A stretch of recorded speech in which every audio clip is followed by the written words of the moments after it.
Assalamu alaikum masu saurari, barkanmu da sake saduwa a cikin karatun littafin sirri na karatu na 6. Idan mai saurari bai manta ba, in tsaya ne a daidai inda Laila ta haɗu da Anas a hotel ta shaida mai cewa za ta bashi aiki. Bayan sai rabu ya shiga saman ɗaki ya haɗu da su Muktar ya shiga cikin toilet zai yi alwala kuma zai yi sallah. Amma kafin mu ci gaba mai saurari ka daure ka agaza ka danna mana subscribe a tagwayen tashoshinmu guda biyu, wato MD Asnanik da kuma Najmat TV. Washe gari bayan mun dawo daga kallon wasan polo a lokacin ne Anas ya fara yi min tallar wannan matsalar. Ni da Ismail muna kan gado a zaune, shi kuma Anas yana ƙasa yana shan shayi. Anas ya yi min kiran bazata, ni kuwa na ɗago kai na kalle shi cikin hanzari tare da sauraron jin abin da zai faɗi. Na ce, yes, ya aka yi ne Anas? Anas ya ce, ina wata bebi wacce jiya da yamma muka gani a reception kuka bar ni tare da ita kai da Ismail kuka hawo sama. Na gane ta, na faɗa a taƙaice. Ya yi murmushi sannan ya ce, to ka yi kasuwa abokina. Na yi masa kallon rashin fahimta domin da gaske ɗin ban fahimta ba. Na ce, ban gane na yi kasuwa ba. Ya ce mun ta yi duk duniyar nan ba ta taɓa ganin namijin da ya kwanta mata a rai ba kamar ka. Ni kuma na ce na mata alkawarin zan shawo mata kanka. Da a ce na san makircin da Anas ke kulla min da ban saurare shi ba, sai dai kash da na sani ƙeya ce. Na ce, to kuwa ka yi mata alkawarin banza, domin kuwa kan nawa ba zai shawo ba. Ya ce, haba abokina, kada ka bani kunya mana, sai ta raina ka ai, bayan kuma ta gama faɗawa. Ismail ya kalle mu tare da tsomo baki a cikin maganar, ya ce, in dai wannan ne fa sai dai kai kam. Ni ina gama bai taɓa yin budurwa a duniya ba in banda Naja'atu. Na ɗan taɓa baki sannan na ce, kunga, ni fa ba zan iya wannan shashancin ba. Anas ya ɗan yi murmushi ya ce, to shi kenan, an jima da yamma ku shirya za mu je park, tunda muka zo muna waje ɗaya ba mu ɗan shakata ba. Ismail ya ce, gaskiya ya kamata. Haka muka ci gaba da hiranmu tun ina tanka musu har na daina, yayin da bacci ya kwashe ni. Washe gari da yamma muka je wurin shakatawar. Wuri ne mai yalwar ciyayi da kuma dausayi mai ni'ima, ga bishiyoyi masu yalwar ganyaye koraye shar gwanin sha'awa. Ni da Ismail da Anas muna zaune a wurin shakatawar muna shan ice cream. Ismail da Anas suna sanye da ƙananan kaya, ni kuwa ina sanye da farin yadi ɗinkin south da hula ƙube. Na kai cokalin ice cream bakina sannan na ce, gaskiya wurin nan suna da ice cream mai daɗi, sai ka ce a Kaduna? Ismail ya yi murmushi ya ce, kai dai sha ice cream kafin a zo mana da pot. Cikin mamaki na dube shi na ce, pot kuma? Allah ya kiyaye. Suka fashe min da dariya. Ismail ya ce, Anas mutumin kafa har yanzu ba zai waye ba. Anas ya ce, ni har ma na gaji da nuna masa rayuwa, a haka dai ga mutum sak kamar wayayye, sai kun zauna kaga ashe ustaz ne. Suka ƙara fashe min da dariya har abin ya fara bani haushi. Na ce, to ya ishe ku haka malamai, in ba haka ba zan tashi in bar muku wajen. Anas ya ɗaga min hannu a yayin da yake tsagaitawa da dariyar, ya ce, Allah ya huci zuciyarka abokina, ai abin bai kai haka ba. Na yi kwafa ba tare da na ce komai ba, na ci gaba da shan ice cream ɗina. Kasancewar ban yi magana ba ya sa su ma dole suka yi shiru. Muna cikin wannan hali daga nesa sai Anas ya hango Laila ta taho ita da ƙawayenta biyu suka tsaya jikin wata bishiya. Da ya ga haka sai ya tashi domin ya je ya same su, ya aje askirin ɗan hannunsa a kan tebur ya ce, guys ina zuwa minti ɗaya da Allah. Bayan ya je wajensu ina hango shi yana magana yana nuno ni, ma'ana yana nuno mata ni, ta haka ne na gane ba shakka magana ta suke yi. Suna gama magana sai na ga ya taho wurinmu tare da 'yan matan nan biyu ƙawayen Laila, ita kuma ya bar ta a can. Ko da Anas ya ƙarasu wajenmu tare da 'yan matan nan biyu ƙawayen Laila, sai Ismail ya kalle shi cikin murmushin ma na jin daɗi da nuna kwaɗayinsa a fili. Ya ce, abokina har da tsaraba ka zo mana da shi ne? Ɗaya daga cikin 'yan matan da ta ji haka sai ta je kusa da Ismail ta zauna, shi kuma Anas ya zauna, ɗayar ta zauna kusa da shi. Sai ya kalli Muktar, sai ya kalle ni, ya nuna min Laila da ke tsaye.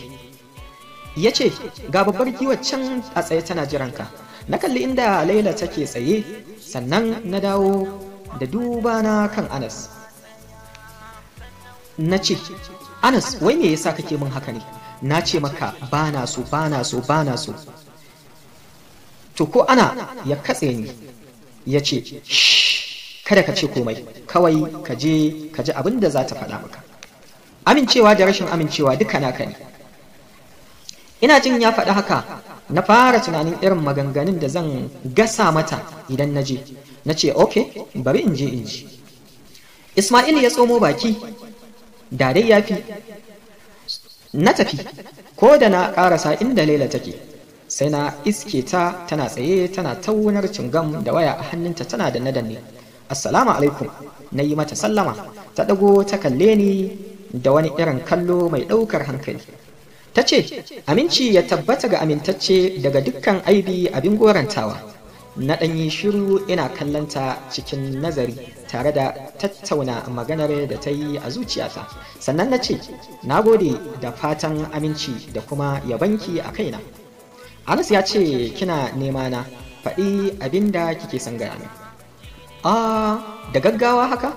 Ai ka bari mu gama gaisawa ko Hanson, ta faɗa cikin kwarkwasa da salon yaudara.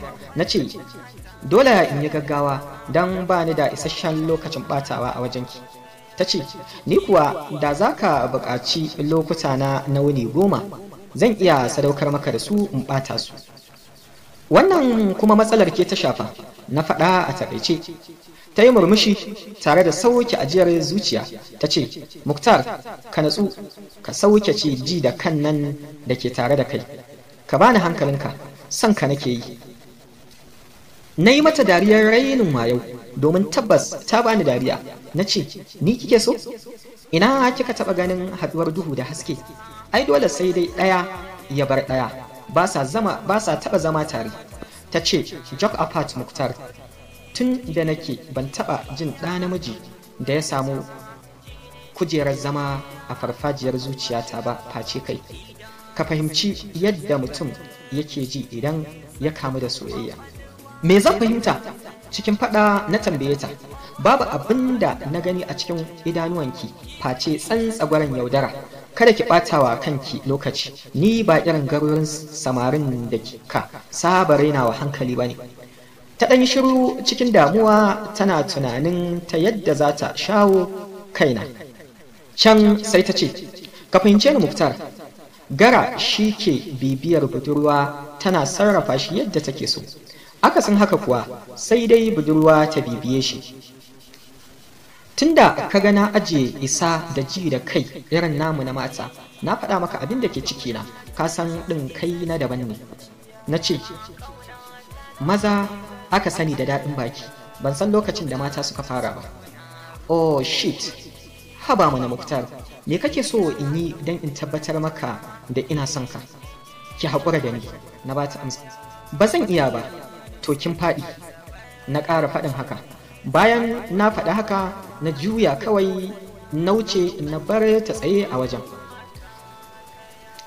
Ko da na dawo wajen su Anas da Ismail sai na iske su zaune tare da 'yan matan nan ƙawayen Laila, Fina da Ramsi suna hira suna shewa. Na tsaya a kansu ba tare da sun san ina wurin ba, suka ci gaba da sharfoliya. Ramsi da ke zaune kusa da Ismail ta yi magana a daidai lokacin da take tsagaitawa da dariya. Ta ce, Laila, wato Ramsi, wannan kanta baya ɗaukar caji. Ina ga sabon shiga ce a shan kodin.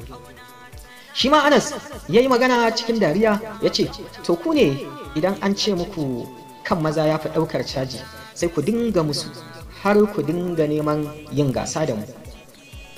Fina ta zaburo tare da ƙalubalantarsa a cikin abin da ya faɗa. Ta ce, ina ne ba wallahi, kai ka san yadda kan mata yake ɗaukar caji kuwa? To bari in faɗa maka, duk namijin da ya ce zai yi gangancin shan irin haɗin da nake sha, to na tabbatar maka sai ya haukace ko kuma ya faɗi. Kawai dai a bar shi ita ɗin wannan sabon shiga ce, ba ta saba ba. Ismail ya yi magana tare da gasgata ta ya ce, Anas, Fina fa ta fi ka gaskiya. A daidai lokacin ne na yi musu gyaran murya don in an karar da su ina wajen, na ɗan ɓata rai kaɗan na ce, Anas ku tashi mu tafi kawai. Dukansu hankalinsu ya dawo kaina. Ismail ya ce, ban gane mu tashi mu tafi ba, har kun gama tattaunawan da bebin taka? Afsace na ce, bebi na ko bebin su? Kun ga, ni fa duk irin waɗannan abubuwan ba sa gabana, mu ce kawai. Dina da Ramsi suka kalle ni suka taɓe baki, wanda hakan ke bayyana cewa na kwafsa a wurinsu. Anas ya sauke numfashi sannan ya ce, to shikenan ku tashi mu tafi. Suka tashi gaba ɗayansu, muka bar matan nan a wajen muka wuce. Bayan mun je ɗaki na fara yi wa Anas korafi akan abin da ya faru tsakanina da ƙawarsa Laila. Na ce, Anas, ka ji irin daɗin bakin da mutuniyar ka ke min kuwa? Gaskiya ta kai ƙarshe a iya daɗin baki, ta kai matuƙa a iya bariki. Ya ce, Allah sa baka kunyata ni bane dai. Na ce, in dai rashin amincewa da ita shine kunyatarwa, to kuwa na yi. Na ba shi amsa cikin isa. Ismail ya kalli Anas cikin takaici ya ce, tuntuni nake faɗa maka fa, wannan cus ne, ba ranar da zai waye. Anas ya ce min, gaskiya abokina ka ba da ni, yanzu in ta ƙarƙare in haɗa ku, amma ka watsa min ƙasa a ido? Na ce, har da rairayi ma na watsa. Haka ma za ka ce? Ya tambaye ni. Na yi dariya irin ta rainin wayo. Na ce, ha ha ha, to me zan ce? Anas ya sauke numfashi sannan ya sassauta murya cikin lalama ya ce, kaga abokina, yarinyar nan ta min bayanin komai, wallahi son ka take da gaske. Shi ma ya ci gaba da yi min daɗin baki. Yadda yake min magana ya sa na fara zargin cewa anya kuwa babu wani abu a ƙasa, domin yana ce sai na so ta. Na ce, kai, ni ma fa ido na ɗaya ke, kare nake kallon kowa. Ta yaya ma za a yi soyayyar gaskiya ta yi tasiri a zuciyar irin waɗannan ƙaddaran barikin? Na yarda tana sora, amma da wata manufa. Daɗina da kai in aka tarbo ka tana sai ka yi wani wani, in ji Anas. Na ce, ai gaskiya nake faɗa maka, dan ni ba yaro ba ne, kuma ba zan biye mata ba har ta yi galaba a kaina na saba wa mahalicci na. Ya ce, to kai kuma daga cewa tana son ka, shikenan kuma sai ka yi tunanin da fasikanci take son ka? Mana, irinsu ai irin wannan soyayyar suka iya. Kada ka ce haka Muktar, ka bari in ce haka Anas. Ya yi shiru ba tare da ya iya mayar min da amsa ba, ya koma ya kwanta a kan gado. A tunanina na yi galaba ne a wannan lokacin, ashe wani sabon makirci yake kullawa a ƙasan zuciyarsa. To masu saurari, don jin irin makircin da Anas yake kullawa sabo daban, sai mu tara a karatun littafi na gaba, littafin sirri na karatu na 7 kenan. Naku MD Asnanik. Zuciya, kauna tana iza zuciya, wuta ta suna